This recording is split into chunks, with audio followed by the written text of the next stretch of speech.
Hello everyone, সবাই কেমন আছেন? আশা করি ভালো আছেন। আমাদের এলাকা ২ নং বংশী স্টিল ব্রিজ কাদের ব্যাপারী বাড়ি মোটাবাড়ি আলাদারের ছেলে মনিরের গরুর হারা। তো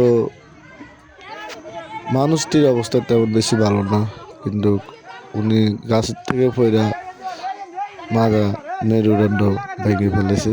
তো উনি এখন আপাতত গর্ভটা কোনো চলাফেরা করতে পারে না। তো আপনারা সবাই ওনাদের জন্য দোয়া করেন, উনি যেন ভালোভাবে সুস্থভাবে চলাফেরা করতে পারে। আমাদের এখানে হারাটা পুরা জানার কারণ হলো ছোট ছোট দুটো পোলাপান বোম ফুটাইছিল।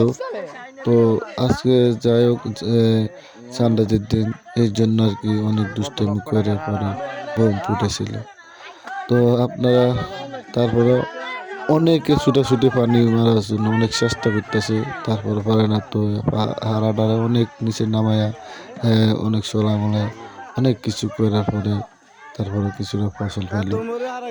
যাক, তারপরে পুরোপুরি কেমন যেমন বেশি হারাটা পড়া হয় না, তো মোটামুটি আছে ভালো আলহামদুলিল্লাহ। তো আপনারা সবাই দোয়া করবেন যেন আমাদের মনির ভাই, উনি একজন সবসময় মসজিদে থাকে। আপনারা সবাই ভালো থাকবেন। আসসালামু আলাইকুম।